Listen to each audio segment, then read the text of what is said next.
Shweta ma'am, MS academy secondary school Ajmer से। बच्चों, YouTube पर यदि आप मेरे वीडियोस के द्वारा स्टडी करना चाहते हैं तो सर्च करें केमिस्ट्री बाय श्वेता मैम। ऐसा सर्च करते ही मेरे वीडियोस ओपन हो जाते हैं। और यदि आपको मेरा वीडियो अच्छा लगता है, मेरे पढ़ाने का तरीका समझ में आता है, तो प्लीज वीडियो को लाइक करें, सब्सक्राइब करें, अच्छे कॉमेंट्स करें और वीडियो को ज्यादा ज्यादा शेयर करें। बच्चों, यदि आपको यूट्यूब पर मैथ्स का वीडियो चाहिए तो आप सर्च कर सकते हैं प्रभात सर जी।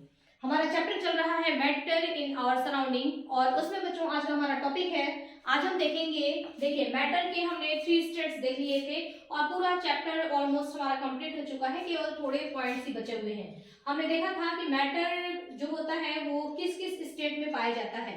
तो हमने क्या पढ़ा था बच्चों कि मैटर सॉलिड स्टेट में, लिक्विड स्टेट में, गैसेस कंडीशन में पाया जाता है। देखिए ये जो हमारे स्टेट है सॉलिड, लिक्विड और गैस, ये वो स्टेट है जो जनरली आप अपने आसपास देखते हैं। ठीक है, हम जनरली जो है सॉलिड, लिक्विड और गैस स्टेट में ही हमारे इर्द गिर्द जो भी स्टेट होता है वो यही होता है ना, सॉलिड, लिक्विड और गैस। लेकिन इसके अलावा भी 2 स्टेट हैं जो कि अर्थ पर तो नहीं, पहले हमने इसको कहाँ देखा, ये जो 2 स्टेट हैं जिनके बारे में हम स्टडी करने जा रहे हैं ये यूनिवर्स का स्टेट है। ठीक है, जैसे देखिए दोनों स्टेट के बारे में हम नहीं बात करेंगे, सबसे पहले हम बात कर रहे हैं प्लाज्मा। जो 2 हमारे अदर स्टेट है उनमें से फर्स्ट है हमारा प्लाज्मा और दूसरा है हमारा बोस आइंस्टीन कंडेंसेट स्टेट। ठीक है, तो ये जो हमारे 2 स्टेट हैं ये हमारे अदर स्टेट है, यानी कि अब अगर हम इनको भी काउंट कर लेते हैं तो हमारे मैटर की कुल कितने स्टेट हो जाते हैं, 5 स्टेट हो जाते हैं, जिसमें से ये दोनों स्टेट आपके आसपास रेयर है। ठीक है, हम जनरली अपने इर्द गिर्द सॉलिड, लिक्विड और गैसेस स्टेट को ही देखते हैं, जिनके बारे में पूरा चैप्टर हमने पढ़ा। ठीक है, तो चलिए आज हम ये 4th स्टेट देखते हैं जो कि हमारा क्या है, plasma state. Plasma state 4th। सबसे पहली बात की इस स्टेट के बारे में कहा हमने स्टडी किया। ठीक है, हमको कैसे पता पड़ा कि ये एक और स्टेट ये है। ठीक है, सॉलिड, लिक्विड, गैस के अलावा भी एक स्टेट है जिसको हम प्लाज्मा स्टेट कहते हैं। तो इसके बारे में कैसे पता पड़ा, जब हमने देखा सन को। ठीक है ना, जब हमने यूनिवर्स में यानी कि आपने स्पेस में जब देखा, सन को देखा आपने या अदर और भी स्टार्स को देखा, तो हमारे माइंड में ये चीज तो आती है ना कि ये सन जो है ये कौन सा मैटर है। ठीक है, ये माइंड में तो आती है क्योंकि हम अपने आसपास तो सारा सॉलिड, लिक्विड, गैस देख रहे हैं। इस तरीके का सन जैसा कोई मैटर क्या यहाँ पर भी अवेलेबल है? नहीं, प्रैक्टिकली हमने नहीं देखा। ठीक है, तो ये है क्या, ये मैटर, ये किस तरीके का मैटर है, उसके बारे में जब हमने स्टडी करना, बहुत ही गहराई में स्टडी करना शुरू किया, तब हमारे को पता पड़ा कि ये एक अदर स्टेट है जिसको कि एक अदर नाम देना चाहिए और तब इसको नाम दिया गया उस स्टेट को प्लाज्मा। ठीक है, ये प्लाज्मा स्टेट जो है ये यूनिवर्स में यानी कि जितने भी स्टार होते हैं, जो हमारा सन है, जो सबसे हमारा नजदीकी स्टार है सन, वो उसके अंदर जो स्टेट पाया जाता है, सन को पूछा जाएगा आपसे कि वो किस स्टेट में है, तो वो हमारा सॉलिड, लिक्विड, गैसियस कंडीशन में नहीं है, बल्कि गैस का ही है, लेकिन ये गैसियस में भी प्लाज्मा स्टेट में पाया जाता है। ठीक है, तो जो हमारा सन है वो क्या है, प्लाज्मा स्टेट है। ओके, और हमारा 99% यूनिवर्स आप देखेंगे तो उसमें क्या है, ज्यादा से ज्यादा यूनिवर्स जो है वो पूरा बना हुआ है किससे, स्टार्स से बना हुआ है। तो हम कह सकते हैं कि जो हमारा यूनिवर्स है उसमें सबसे ज्यादा इनमें से कौन सा स्टेट पाया जाता है, सॉलिड, लिक्विड, गैस, प्लाज्मा और बी, इसी स्टेट में से कौन सा स्टेट सबसे ज्यादा पाया जाता है, तो हम क्या कहेंगे कि प्लाज्मा स्टेट। ठीक है, प्लाज्मा स्टेट सबसे ज्यादा यूनिवर्स में पाया जाता है। ठीक है, अब हम प्लाज्मा स्टेट के डिटेल में देखते हैं कि कैसा स्टेट ये है। देखिए, जब हमने क्या किया कि हमने यहाँ पर ये एक कंटेनर ले लिया और कंटेनर में हमने बहुत सारे इसमें क्या किए, आइस के ब्लॉक है ना, ये आइस के ब्लॉक्स ले लिए, बहुत सारा हमने बर्फ ले लिया और बर्फ लेकर के हम इसको क्या कर रहे हैं बच्चों, इसको हमने मेल्ट करना शुरू किया। जब इस बर्फ को हमने मेल्ट करना शुरू किया, टेम्परेचर नीचे से दे रहे हैं, तो क्या होगा, धीरे धीरे बर्फ जो है ये मेल्ट हो जाएगा, यानी कि पिघलना शुरू हो जाएगा। ठीक है, तो बर्फ जो है ये पिघल जाएगा। पिघलने के बाद ये बर्फ किसमें चेंज हो जाएगा बच्चों, पिघलने के बाद, मैं डस्टर ले लूं, पिघलने के बाद ये बर्फ जो है ये किसमें चेंज हो जाता है, ये चेंज हो जाएगा हमारा, थोड़ी देर बाद हम देखेंगे तो ये आइस यहाँ से हट जाएगा और आइस के जगह पे क्या आ जाएगा बच्चों, लिक्विड है ना, क्योंकि हम इसको टेम्परेचर दे रहे हैं, तो टेम्परेचर दे देंगे तो क्या होगा कि ये बर्फ जो है वो टेम्परेचर यहाँ से दिया जा रहा है, बर्फ जो है सॉलिड स्टेट में पहले था वो मेल्ट हो गया, वो लिक्विड स्टेट में आ गया। ओके, अब इस लिक्विड को और कंटेनर को हमने क्या किया, ऊपर से यहाँ से एकदम बंद कर दिया है। ठीक है, अब ये वही बर्फ जो था, टेम्परेचर मिला तो वो लिक्विड में बदल गया। अब इस लिक्विड को भी हम क्या कर रहे हैं, गर्म करते जा रहे हैं, करते जा रहे हैं, करते जा रहे हैं। अब आप क्या देखेंगे, गर्म करते करते अब ऐसा कंडीशन आएगा जब यही बर्फ जो है ये किस में चेंज हो जाएगा, ये गैसेस में चेंज हो जाएगा। ठीक है, तो पहले सॉलिड से किस में आया, लिक्विड में, लिक्विड से और टेम्परेचर मिला तो किस में आया, गैसेस में आया। ठीक है, अब इस गैस का भी टेम्परेचर आप क्या करिए, इसको भी टेम्परेचर देते ही जाइए, देते ही जाइए। ठीक है, जब हम टेम्परेचर और गैसेस को भी देते जाएंगे और चारों तरफ से क्या है ये ब्लॉक है, इसका टेम्परेचर क्या होगा बहुत ज्यादा जब बढ़ जाएगा। ऐसा टेम्परेचर मतलब हम इतना इसको टेम्परेचर दे रहे हैं, देखिए जो यहाँ से मैं नीचे गर्म कर रही हूँ और इसको टेम्परेचर दे रही हूँ, ये सिर्फ एक समझाने की बात है कि हम अगर टेम्परेचर बढ़ा रहे हैं, हालांकि ये प्रैक्टिकली ऐसा पॉसिबल नहीं है कि हम यहाँ से इसको टेम्परेचर देंगे और इतना टेम्परेचर हमने ये गैस से दे दिया कि जो है ये प्लाज्मा कंडीशन में चेंज हो गया, ठीक है। बट आपसे बताया जा रहा है, समझाया जा रहा है ये कि सॉलिड को हमने टेम्परेचर दिया तो वो लिक्विड में चेंज हुआ, लिक्विड को हमने टेम्परेचर दिया तो वो गैसेस कंडीशन में आ गया। अब इस गैस को जब हम बहुत ज्यादा टेम्परेचर देते जाएंगे तो यही जो गैस है ये चेंज हो जाएगा किसमें, प्लाज्मा में चेंज हो जाएगा, ठीक है। अब आप सोचेंगे कि ये प्लाज्मा क्या होता है, तो देखिए बच्चों ध्यान से इसको समझने की कोशिश करिए। जस्ट वेट, मैं जरा मार्कर ले लूं।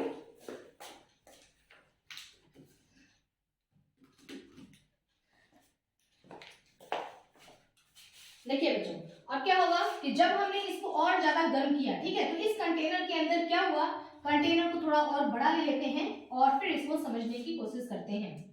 देखिए अब हमने क्या किया, ये बड़ा हमने कंटेनर ले लिया, ठीक है। ये ऊपर से क्या है कंटेनर, ऊपर से पूरी तरीके से ये ब्लॉक है ना, एकदम पैकअप, कंटेनर पूरा पैकअप है। नीचे से हम क्या कर रहे हैं, इसको यहां से टेम्परेचर दे रहे हैं। टेम्परेचर देते हुए हमने सॉलिड से लिक्विड, लिक्विड से गैस और गैस को भी हम टेम्परेचर देते जा रहे हैं, ठीक है। जब गैस को बहुत ज्यादा इसमें हम टेम्परेचर देते जा रहे हैं और यहाँ पर गैस अवेलेबल है, तो क्या होगा कि जो हमारा मॉलिक्यूल्स होंगे, इसके अंदर बहुत सारे मॉलिक्यूल्स होंगे, उनमें से एक मॉलिक्यूल्स को लेते हैं, एक पार्टिकल को, होगा क्या, वो गैस है, गैस का क्या होगा, वो एटम होगा, ठीक है। तो ये हम मान लेते हैं कि जो यहाँ पे गैस अवेलेबल था उसी गैस का ये एटम है। इस गैस के एटम में क्या होते हैं बच्चों, गैस के एटम में हमको पता है कि यहाँ पर सेंटर में क्या होता है, न्यूक्लियस होता है, ठीक है। एटम में क्या होता है, सेंटर में न्यूक्लियस होता है, न्यूक्लियस के बाहर में क्या होता है, शेल होता है। शेल को हम क्या बोलते हैं, ऑर्बिट बोलते हैं, ठीक है। ये हमारा क्या है, शेल है, यानी कि इसी को हम क्या बोलते हैं बच्चों, ऑर्बिट बोलते हैं, ओके। तो ये शेल और ऑर्बिट, इस शेल और ऑर्बिट में कौन मूव करता है, रोटेट करता रहता है और स्पिन करता रहता है, ये कौन है, वो होता है इलेक्ट्रॉन, ठीक है। तो इन ऑर्बिट्स के अंदर क्या है, यहाँ पर इलेक्ट्रॉन अवेलेबल है, ओके। ये हमारे हो गए इलेक्ट्रॉन 1 2 3 4 5 6 7 8, ठीक है ना, ये हमारे इलेक्ट्रॉन्स हैं, ठीक है। अभी देखिए जब गैसेस कंडीशन में था तो हमारा एटम कैसा था, इस तरीके का एटम था, ठीक है ना। सॉलिड था, सॉलिड से लिक्विड में आया, लिक्विड से गैस में आया, हमारा मॉलिक्यूल्स ऐसा है, एटम का मॉलिक्यूल्स इस तरीके का, एटम हमको एटम जो है वो हमको इस तरीके का दिखाई दे रहा है, ठीक है। अब हम यहाँ से टेम्परेचर देना शुरू करेंगे, तो अब इस एटम के अंदर क्या चेंजेस आएगा, अब चेंजेस ये आएगा कि ये एटम जो है इतना ज्यादा हमने इसको टेम्परेचर दे दिया, टेम्परेचर देते जा रहे हैं, तो जब हम इसका टेम्परेचर बढ़ाते जाएंगे तो क्या होगा कि जो इलेक्ट्रॉन्स है, इन इलेक्ट्रॉन्स का भी टेम्परेचर क्या होगा बच्चों, बढ़ने लगेगा, ठीक है ना। इलेक्ट्रॉन्स के टेम्परेचर भी बढ़ने लगेंगी, जो मॉलिक्यूल्स गैस के अंदर यहाँ पर भरे हुए हैं, आपके टेम्परेचर देने की वजह से सारी गैस की मॉलिक्यूल्स का काइनेटिक एनर्जी बढ़ने लगेगा। जितने भी एटम होंगे, मॉलिक्यूल्स, पहले मॉलिक्यूल्स आपस में टकराने लगे, ठीक है, फिर एटम में टूटने लगते हैं, फिर एटम जो है होंगे वो भी आपस में टकरा रहे हैं, सब इतना हमने टेम्परेचर दे दिया, एटम इधर उधर भाग रहा है और इनकी काइनेटिक एनर्जी बहुत बढ़ गई है, सब आपस में टक्कर कर रहे हैं। और काइनेटिक एनर्जी बढ़ने के साथ साथ एक एटम जो होगा, उस एक एटम के अंदर जो इलेक्ट्रॉन होगा, उस इलेक्ट्रॉन की एनर्जी भी क्या होती जा रही है, बढ़ती जा रही है। इलेक्ट्रॉन की एनर्जी क्यों बढ़ रही है, क्योंकि हम यहाँ से क्या करते जा रहे हैं, इसको बहुत ज्यादा टेम्परेचर देते जा रहे हैं, ठीक है ना। हम टेम्परेचर देते जाएंगे, बहुत ज्यादा यहाँ का एटमॉस्फेयर जब बहुत ज्यादा गर्म हो जाएगा तो जो ये इलेक्ट्रॉन्स होंगे एटम के, इनको भी क्या मिल गया, बहुत ज्यादा एनर्जी मिल जाती है, ठीक है। इस न्यूक्लियस, ये न्यूक्लियस क्या करता है, इन इलेक्ट्रॉन्स को पकड़ करके रखता है, ये तो आपको पता ही है ना। और नहीं भी पता है तो थर्ड चैप्टर जो हमने पहले पढ़ रखा है, ठीक है, उसमें ये सारी चीजें हैं। जो हमारा ये न्यूक्लियस है, ये क्या करता है, इस इलेक्ट्रॉन पर होता है नेगेटिव चार्ज और न्यूक्लियस पर क्या होता है, पॉजिटिव चार्ज, ठीक है। तो ये न्यूक्लियस क्या करता है, इलेक्ट्रॉन्स के ऊपर अट्रैक्शन फोर्स लगा करके इलेक्ट्रॉन्स को पकड़ रखता है, ओके। लेकिन जब इस इलेक्ट्रॉन को एनर्जी मिलती है तो इलेक्ट्रॉन क्या करेगा, न्यूक्लियस की पकड़ से भागने की कोशिश करेगा, है ना। और जब यहाँ से एनर्जी हम दे रहे हैं, इस इलेक्ट्रॉन को जब इतनी एनर्जी मिल जाती है कि वो इस न्यूक्लियस के पकड़ को तोड़ सकता है, इसके अट्रैक्शन को, इसके बंधन को तोड़ सकता है, तो ये इसके बंधन को तोड़ करके और क्या करता है, बाहर निकल जाता है। ये लो इलेक्ट्रॉन फ्री, ठीक है ना, एकदम बाहर निकल गया, स्वतंत्र हो गया, ठीक है।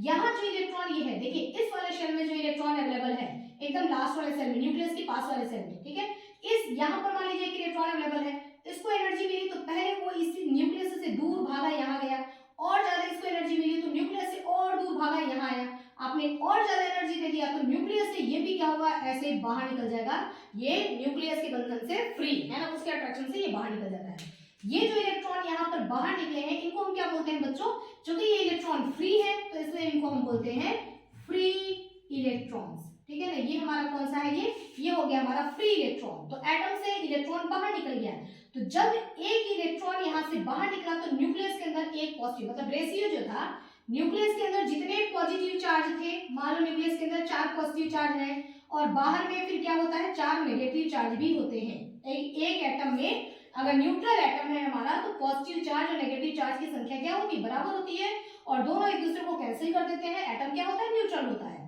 अब यहाँ पर क्या है, एक इलेक्ट्रॉन निकल गया तो यहाँ पर इलेक्ट्रॉन की संख्या कितनी हो गई एटम के अंदर, 3 हो गई, तो 3 नेगेटिव चार्ज और इसमें से 3 पॉजिटिव चार्ज को कैंसिल करेगा तो क्या बचेगा, इसमें एक बचेगा हमारा पॉजिटिव चार्ज, ठीक है। तो एक एक्स्ट्रा जो पॉजिटिव चार्ज बच रहा है उसकी वजह से हमारा एटम भी क्या हो जाएगा, वो पॉजिटिव चार्ज वाला हो जाएगा, ठीक है ना। तो इलेक्ट्रॉन यहाँ से निकल गया और एटम के ऊपर क्या आ गया, पॉजिटिव चार्ज आ गया। तो अब आप क्या देखेंगे, देखिए ये पूरा हमारा कॉन्सेप्ट हो गया कि कैसे इलेक्ट्रॉन निकलता है, ये चीजें आपने दूसरे चैप्टर में भी पढ़ रखा है ना। तो एटम से जितने इलेक्ट्रॉन निकलते जाएंगे, एक एटम से एक इलेक्ट्रॉन निकला तो इस एटम के ऊपर एक पॉजिटिव चार्ज आया और बाहर में यहाँ पर एक फ्री इलेक्ट्रॉन अवेलेबल हो गया, ठीक है। एक और इलेक्ट्रॉन इसमें से निकला तो एटम के ऊपर आ गया 2 पॉजिटिव चार्ज और ये एक यहाँ पर भी एटमॉस्फेयर में यहाँ पर इस स्पेस में 2 हमारे फ्री इलेक्ट्रॉन्स अवेलेबल हो गए, ठीक है। इस तरीके से जब आप टेम्परेचर देते जाएंगे तो यहाँ जो भी एटम होगा वो आयन में चेंज हो जाएगा, ठीक है ना। एटम आयन में चेंज हो गया, जिस एटम के ऊपर पॉजिटिव चार्ज आ जाएगा उस एटम को हम क्या बोलते हैं, इसको हम बोलते हैं कैटायन, ठीक है। ये कैटायन में चेंज हो गया और बाहर में क्या है, इलेक्ट्रॉन्स, इलेक्ट्रॉन के ऊपर कौन सा चार्ज होता है, नेगेटिव चार्ज, ठीक है। तो इसके अंदर अब ये पूरा इस पूरे कंटेनर के अंदर आप देखेंगे तो आपको फुल एंड फाइनल टेम्परेचर देते थे प्रोसेस, तो ये सब हो गया। इतना सारा प्रोसेस होने के बाद फाइनली आपको इसके अंदर क्या दिखाई देता है, तो आप इसके अंदर फाइनली क्या देखेंगे कि बहुत सारा इसके अंदर पॉजिटिव चार्ज आपको दिख रहा है, ठीक है, बहुत सारा पॉजिटिव चार्ज दिख रहा है और इस कंटेनर के अंदर हमको बहुत सारे क्या दिख रहे हैं, नेगेटिव चार्ज दिखाई दे रहे हैं, ठीक है। बहुत सारे पॉजिटिव चार्ज और क्या दिख रहे हैं, बहुत सारे नेगेटिव चार्ज हमको दिख रहे हैं, ठीक है। नेगेटिव चार्ज किसकी वजह से दिख रहा है, इलेक्ट्रॉन्स की वजह से। कौन से electron, free electron. Positive charge हमको किस वजह से दिख रहा है, जिस एटम से इलेक्ट्रॉन निकला है उस एटम के ऊपर हमको पॉजिटिव चार्ज दिख रहा है, ठीक है। तो इसके अंदर गैस क्या हो गए, आयंस के फॉर्म में हो गए। जो गैस इसके अंदर भरी थी, जो पहले सॉलिड थी, सॉलिड से लिक्विड हुई, लिक्विड से गैस हुई, ठीक है। और गैस यहाँ पर क्या हो गई, यहाँ पर गैस आयन में चेंज हो गई, यानी कि गैस का क्या हो गया, आयनाइजेशन हो गया, ठीक है ना। गैस का आयन में चेंज होना, ये प्रोसेस क्या कहलाता है, आयोनाइजेशन। तो यहाँ पर आयोनाइजेशन प्रोसेस हुआ और गैस किस में चेंज हो गया, गैस चेंज हो गया है आयन के अंदर, ठीक है ना। और ये काम तब होगा जब हम गैस को बहुत ज्यादा एनर्जी देंगे, बहुत ज्यादा एनर्जी, ठीक है। आप जस्ट अभी मैं बताती हूँ आपको एग्जाम्पल, तब आपको समझ में आएगा कि कितनी एनर्जी पर ये चीज होता है। अब देखिए, अब यहाँ पर एक ऐसा स्टेट बना, ठीक है। इसमें जब हमने बर्फ रखा था तो कौन सा स्टेट था, सॉलिड स्टेट। वो बर्फ मेल्ट हुआ तो कौन से स्टेट में आया था, लिक्विड स्टेट में आया था। मेल्ट से वो वेपराइज हुआ तो कौन से स्टेट में आया था, वेपर स्टेट में आया था। अब जब वेपर से ये आयोनाइज हो गया, आयंस में चेंज हो गया, अब ये कौन सा स्टेट में आ गया, तो ये जो स्टेट है इस स्टेट को हम बोलते हैं प्लाज्मा स्टेट, ठीक है बच्चों। ये क्या कहलाता है, हमारा प्लाज्मा स्टेट कहलाता है, ठीक है। और प्लाज्मा स्टेट में जो भी ये हमारा मैटर है ये प्लाज्मा स्टेट में है, तो यहाँ पर पॉजिटिव चार्ज की संख्या नेगेटिव चार्ज की संख्या की क्या होगी, इक्वल होती है। पॉजिटिव और नेगेटिव दोनों चार्ज क्या होते हैं, एक दूसरे के इक्वल होते हैं। इस वजह से ये पूरा ओवरऑल देखा जाएगा तो क्या होगा, ये न्यूट्रल, इसके ऊपर कोई चार्ज नहीं होगा ओवरऑल, है ना। सारे एक पॉजिटिव ने एक नेगेटिव को कैंसिल कर दिया, एक पॉजिटिव ने एक नेगेटिव को कैंसिल कर दिया, एक पॉजिटिव ने एक नेगेटिव को कैंसिल कर दिया, इक्वल होते हैं, ठीक है। दोनों चार्ज इक्वल होते हैं, इसलिए पूरे पर अगर देखा जाए तो पूरे पे चार्ज क्या होता है, नील, कोई चार्ज नहीं होता, ठीक है ना। यानी कि ये ओवरऑल क्या होता है, न्यूट्रल होता है। तो ये चीज, ये स्टेट क्या हुआ, हमारा प्लाज्मा स्टेट होता है, ठीक है। इसमें जो ये हमारे इलेक्ट्रॉन होते हैं वो हाईली एक्साइटेड इलेक्ट्रॉन होता है, ठीक है। जब इलेक्ट्रॉन अपने नॉर्मल कंडीशन में रहता है तो वो क्या कहलाता है, तब वो ग्राउंड स्टेट में कहलाता है। मान लीजिए कि स्टेज पे आपका परफॉर्मेंस आने वाला है, लेकिन अभी आप बैठे हुए हैं ना, अभी आप जो है ऑडियंस में आराम से बैठे हुए हैं, तो आप क्या है, नॉर्मल स्टेट में है, ठीक है। ये इसके ग्राउंड स्टेट में, इलेक्ट्रॉन जो है नॉर्मल में रहता है ना, तो ग्राउंड स्टेट में है। लेकिन जब आपको स्टेज पे परफॉर्मेंस देना होता है, ठीक है, तो अंदर जितना नर्वस होते हैं या फिर जो भी परफॉर्मेंस दे रहे हैं, जो अंदर से एक्साइटमेंट होता है, तो वो हम क्या जाते हैं, एक्साइटेड कंडीशन में आ जाते हैं। तो जब इलेक्ट्रॉन अपने लेवल में था, यानी कि जब वो अपने नॉर्मल एनर्जी लेवल में था, ये इलेक्ट्रॉन, एटम का ये इलेक्ट्रॉन जब नॉर्मल स्टेट में था, तो ये किस में था, ग्राउंड स्टेट में था। जब इसको हमने टेम्परेचर बहुत ज्यादा दे दिया, तो यही इलेक्ट्रॉन किस में आ गया, एक्साइटेड कंडीशन में आ गया, ठीक है। तो ये क्या कहलाएगा, ये हाईली एक्साइटेड कंडीशन में, क्योंकि यहाँ का टेम्परेचर हमारे ऐसे, मैंने आपको शुरू में बताया कि ये इस तरीके से टेम्परेचर दे करके हम प्लाज्मा स्टेट नहीं बना सकते हैं। प्लाज्मा स्टेट बनाने के लिए टेम्परेचर बहुत ज्यादा देना होता है। फॉर एग्जाम्पल सन, जैसे कि आप सन में देखेंगे, है ना, सन के अंदर, तो सन के अंदर क्या होता है, सन किससे बना होता है बच्चों, सन बना होता है हाइड्रोजन और हीलियम से, ठीक है। हाइड्रोजन गैस और हीलियम गैस, है ना, इन दो गैसों से मिलकर के सन बना होता है। दो हाइड्रोजन गैस जो होते हैं, दो हाइड्रोजन के एटम जो होते हैं, वो बहुत तेजी के साथ आते हैं और इनका न्यूक्लियर फ्यूजन हो जाता है, एक दूसरे में ये फ्यूज हो जाते हैं, बहुत सारा एनर्जी यहाँ से लिबरेट होता है, ठीक है। और यहाँ का और इसके और दो हाइड्रोजन जब आपस में मिल जाते हैं तो बनाते क्या है, वो हीलियम बनाते हैं। तो पूरा जो सन होता है वो हाइड्रोजन और हीलियम गैस से बना होता है, और उसके अंदर जो स्टेट होते हैं, जिस स्टेट में हमारा ये सन होता है, जो हमारा स्टार है, सन के अलावा भी अदर जो स्टार है, उन सब के अंदर जो स्टेट है वो प्लाज्मा स्टेट है, ठीक है। इस कंडीशन में होते हैं, क्यों, क्योंकि वहां का टेम्परेचर बहुत ज्यादा है। न्यूक्लियर फ्यूजन होने के बाद दो हाइड्रोजन जब आपस में फ्यूज आते हैं तो एक ब्लास्ट होता है, मतलब एक बहुत ज्यादा एनर्जी लिबरेट होता है, ठीक है। तो इतनी ज्यादा यहाँ की एनर्जी इतनी ज्यादा हो जाती है कि इसमें जो हमारा सन होता है, इसमें सारे जितने भी एटम होते हैं सब आयोनाइज फॉर्म में होते हैं, वो अपने नॉर्मल कंडीशन में नहीं रह पाते हैं और स्टेट हमारा बन जाता है ये प्लाज्मा स्टेट, ठीक है। तो जो इलेक्ट्रॉन्स होंगे वो क्या होंगे, हाईली एक्साइटेड एंड एनर्जेटिक। केवल इलेक्ट्रॉन ही नहीं, जो हमारा एटम भी होगा, है ना, कैटायन और इलेक्ट्रॉन्स दोनों ही जो होंगे, जो हमारे कैटायंस होंगे और जो हमारे फ्री इलेक्ट्रॉन्स होंगे, वो हाईली एक्साइटेड और एनर्जेटिक होते हैं। तो हमारे जो सन है, जो जितने भी स्टार हैं, वो सब क्या है, वो सब प्लाज्मा स्टेट में पाए जाते हैं। यानी कि यूनिवर्स जो होता है वो मैक्सिमम 99% प्लाज्मा स्टेट से ही बना हुआ होता है, ठीक है। ये स्टेट के बारे में जब हमने स्टडी किया, हमको जब पता पड़ा कि अच्छा ये कुछ अलग, कुछ नया स्टेट है, तो उसके बाद जब हमको प्लाज्मा स्टेट के बारे में जब जानकारी हुई, तो प्लाज्मा स्टेट का हमने यहाँ पर अर्थ पर भी छोड़ेंगे, थोड़ी इंसान है ना, तो कुछ ना कुछ तो यूज करेंगे, तो प्लाज्मा स्टेट का यूज यहाँ पर भी किया जाने लगा। जैसे आप देखते हैं रोड पर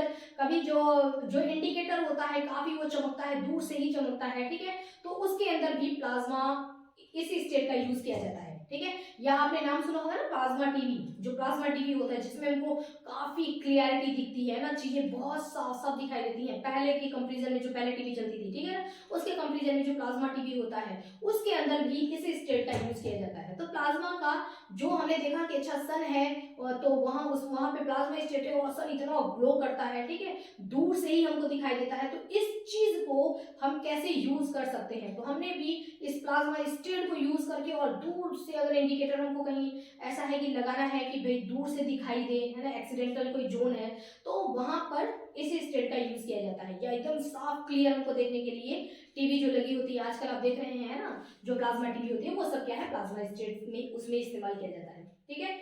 तो बच्चों, मैटर इसमें क्या होता है, वेरी हाई टेम्परेचर यहाँ पर बहुत ज्यादा होता है, और जितने भी एटम होते हैं वो आयनाइजेशन उनका हो जाता है, यानी कि सब आयनाइज्ड फॉर्म में होते हैं, कैटायंस और फ्री इलेक्ट्रॉन्स के फॉर्म में होंगे। कैटायंस और फ्री इलेक्ट्रॉन जो होता है वो हाईली एक्साइटेड और एनर्जेटिक होता है, ठीक है। क्लियर है ना बच्चों, तो ये हो गया हमारा प्लाज्मा स्टेट। सेकेंड स्टेट हमारा क्या है, बोस आइंस्टीन कंडेंसेट, ठीक है ना। इस स्टेट के बारे में देखते हैं। देखिए, जब अब सोचा गया, हमारे इंडियन जो साइंटिस्ट थे, ठीक है, इन 1920, ठीक है, इंडियन साइंटिस्ट हमारे 1920 में, 1920 की बात है, इंडियन जो एक फिजिक्स के साइंटिस्ट थे जिनका नाम था सत्येंद्रनाथ बोस, ठीक है, तो वो इंडिया के साइंटिस्ट सत्येंद्रनाथ बोस, आपको नाम से ही लग रहा है। तो ये जो साइंटिस्ट थे, इन्होंने कैलकुलेशन ऐसे ही किया कि यदि कोई चीज किसी को हमने गैस को जब हमने इतना गर्म कर दिया, ओवर गर्म कर दिया, तो वो चला गया प्लाज्मा स्टेट में। तो इनका एक कैलकुलेशन हुआ। कैलकुलेशन तो साइंटिस्ट है तो जरूर सोचेंगे। तो फिर इन्होंने सोचा कि जब गैस को हम बहुत ज्यादा ठंडा कर देंगे तो फिर वो कौन सा स्टेट बनेगा। बहुत ज्यादा जब हमने उसको गर्म कर दिया गैस को तो बन गया वो प्लाज्मा। तो उसी गैस को अगर बहुत ज्यादा ठंडा कर दिया जाए तो, है ना, तो इस कैलकुलेशन के आधार पर उन्होंने एक स्टेट दिया, ठीक है, जिसको हम क्या बोलते हैं, फिफ्थ स्टेट ऑफ मैटर। ये मैटर का फिफ्थ स्टेट होगा जिसको हम बोलते हैं बोस-आइंस्टीन कंडेंसेट स्टेट, ठीक है। और इनके इस कैलकुलेशन में इनका साथ, जस्ट वेट बच्चों, इनके इस कैलकुलेशन में इनका साथ किसने दिया, एल्बर्ट आइंस्टीन, ठीक है। आइंस्टीन को तो कौन नहीं जानता, इतने हमारे जो फेमस साइंटिस्ट हैं एल्बर्ट आइंस्टीन, इन्होंने भी इनके इस चीज को, जो इनका कैलकुलेशन था, जो इनकी तथ्य थी, इन्होंने जो बातें कही उसको सही माना, ठीक है। और इस तरीके से एक फिफ्थ स्टेट को भी जनरेट किया गया, ठीक है, कि पांचवा स्टेट भी पॉसिबल है। अगर हमारा प्लाज्मा स्टेट है जो कि दिखाई दे रहा है तो हमारा ये फिफ्थ स्टेट भी पॉसिबल है। और इसको शॉर्ट में बोलते हैं बीईसी स्टेट, ठीक है, बीईसी स्टेट। इसमें क्या होता है कि गैस को, आपने इसमें क्या किया था, गैस को बहुत ज्यादा गर्म किया था। यहाँ पर भी हम गैस लेंगे, लेकिन जो गैस होगा उसकी डेंसिटी बहुत कम होगी। जो नॉर्मल गैस है, जैसे यहाँ पर, यहाँ मैं हूँ, यहाँ पर खड़ी हूँ, और यहाँ पे जो गैस है उसकी डेंसिटी जो भी होगी, इस गैस की डेंसिटी से 100 टाइम्स या 1000 टाइम्स अगर डेंसिटी कम कर दिया जाए। डेंसिटी का मतलब कि जैसे इतने, अगर मैंने ये स्पेस ले लिया, ठीक है, यहाँ पर गैस के मॉलिक्यूल्स जितने हैं, ठीक है, उन मॉलिक्यूल्स को क्या करना है कि हम यहाँ पर डेंसिटी जो भी है इससे 100 या 1000 गुना डेंसिटी कम करना है। यानी कि चैम्बर इतना ही बड़ा रहेगा लेकिन इसमें एयर के मॉलिक्यूल्स, गैस के मॉलिक्यूल्स क्या रहेंगे, बहुत ही कम रहेंगे। डेंसिटी कम करना क्या होता है आप देख लीजिए। जैसे मैं यदि दो बॉक्स लेती हूँ, ठीक है ना, डेंसिटी मैंने आपको पहले भी बताया था, डेंसिटी का मतलब नॉर्मली आप समझ जाइए भीड़ भाड़, ठीक है ना। अगर हमने ये दो चैम्बर ले लिया, हमने एक ये चैम्बर लिया है और एक हमने सेम साइज का ये चैम्बर लिया है, ठीक है ना, दोनों का साइज सपोज करिए कि बिल्कुल इक्वल है, ठीक है। अब इसमें हमने क्या किया, यहाँ पर गैस के मॉलिक्यूल्स बहुत ज्यादा, ठीक है, पूरे मॉलिक्यूल्स एकदम भरे पड़े हैं, ठीक है ना, बहुत ज्यादा हमने ले लिया, ठीक है। तो अब हमको क्या करना है कि हमको यहाँ पर देखिए, यहाँ पर डेंसिटी गैस की क्या है, बहुत ज्यादा है। जो ये डेंसिटी है, भीड़ भाड़ जो है, हमको इसमें क्या करना है कि पहला कंडीशन ये है पांचवें स्टेट का, हमारे बीईसी स्टेट का फर्स्ट कंडीशन ये है कि जो ये गैस है इसमें डेंसिटी क्या करनी है, हमको बहुत कम रखनी है, 100 गुना या 1000 गुना। इसमें हमको क्या करना है, 1000 गुना, आप समझिए 1000 गुना हमको क्या करना है, इसमें डेंसिटी कम रखना है। यानी कि गैस के मॉलिक्यूल्स को सबसे पहले हम क्या करेंगे, बहुत ही कम लेंगे, डेंसिटी हमने बहुत कम कर दिया, ठीक है। और कम डेंसिटी करने के बाद अब हमको क्या करना है, इसको सुपर कूल करना है, ठीक है ना, बहुत ज्यादा कूल करेंगे। हमारा माइनस में भी जैसे हम ठंडा करते हैं ना, तो इसको सुपर कूल करेंगे बहुत ज्यादा। इसको टेम्परेचर देना तो नहीं है, इसमें से टेम्परेचर निकालना है ना। ठंडा तब कम करेंगे ना जब इसमें से टेम्परेचर निकालेंगे। इसमें से हम टेम्परेचर निकालते निकालते इसको क्या करेंगे, हम बहुत ज्यादा, ठीक है, इसको कूल करेंगे, सुपर कूल कर देते हैं जब हम, तब ये जिस कंडीशन में जाता है वो कंडीशन कहलाता है बीईसी स्टेट। ओके बच्चों, तो ये हमारा एक हो गया, ये 5 स्टेट। प्लाज्मा गैस को बहुत ज्यादा गर्म किया, वो आयनाइज हो गया। और बीईसी, इसमें हमने गैस को डेंसिटी कम रख करके इसको क्या किया, बहुत ज्यादा ठंडा कर दिया, सुपर कूल टेम्परेचर पर इसको हमने सुपर कूल टेम्परेचर रख दिया। तो हमारा ये एक नया स्टेट तैयार हुआ जिसको हम बोलते हैं बीईसी। नाम इसका देखिए, बीईसी नाम क्यों रखा गया है ना, बी फॉर हो गया हमारे बोस, ठीक है ना, बोस आइंस्टीन, ठीक है, दो साइंटिस्ट है ना, तो यहाँ पे बोस आइंस्टीन कंडेंसेट स्टेट, ठीक है, दोनों साइंटिस्ट के नाम पर, क्योंकि दोनों लोगों ने मिलकर के ये कैलकुलेशन किया था फिफ्थ स्टेट का। ओके बच्चों, क्लियर। तो आज हमने ये प्लाज्मा स्टेट और ये स्टेट ऑफ मैटर के दो नेक्स्ट स्टेट हमने पढ़ लिए। अब देखिए हमारा नेक्स्ट वीडियो जो बच्चों होगा उसमें हम देखेंगे डिग्री सेल्सियस जो होता है, फ़ारेनहाइट होता है, केल्विन होता है, इसके पूरे न्यूमेरिकल्स, कि इसको इसमें कैसे कन्वर्ट करेंगे, ठीक है ना। आपको फ़ारेनहाइट को केल्विन में कन्वर्ट करना है, केल्विन को आपको डिग्री सेल्सियस में कन्वर्ट करना है, तो हम इसको कैसे कन्वर्ट करेंगे, ये पूरा हमारा कैलकुलेशन आएगा। उसके बाद जो हमारा नेक्स्ट वीडियो इसी चैप्टर पे आएगा उसमें हम टेक्स्ट बुक के बहुत सारे क्वेश्चन करेंगे, एडिशनल क्वेश्चन भी करेंगे, ठीक है। जो हमारे एक्सरसाइज है वो तो रहेगा ही, उसके अलावा भी जो अतिरिक्त बहुत सारे क्वेश्चन दिए रहते हैं और कितने टाइप के क्वेश्चंस आ सकते हैं वो टोटल हम एक्सरसाइज वाले क्वेश्चंस नेक्स्ट वीडियो में करेंगे, ठीक है। उसके बाद बच्चों एक वीडियो ऐसा आएगा, अभी तो जैसे कि इस चैप्टर के बहुत सारे तोड़ तोड़ करके, है ना, first part, second part, third part, इस तरीके की वीडियो आए हैं। जो हमारे एक और मैं इस चैप्टर दूंगी इसमें, जिसमें कि मतलब एक और वीडियो दूंगी जिसमें ये पूरा फुल चैप्टर हमारा थोड़ा फास्टली, है ना, जल्दी जल्दी, और एक एक टॉपिक को बहुत लंबा नहीं खींचना है, मतलब जितना आपके 9th बेसिस पर है वो हम कोशिश करेंगे कि 1 घंटे के अंदर और पूरा ये चैप्टर कंप्लीट करने का, जो कुछ हमने अभी तक पढ़ा है, ठीक है। तो ये हमारा 1 वीडियो कंप्लीट चैप्टर वीडियो आएगा, ठीक है बच्चों। तो अभी के लिए इतना ही, स्टडी करते रहिए। ओके बच्चों।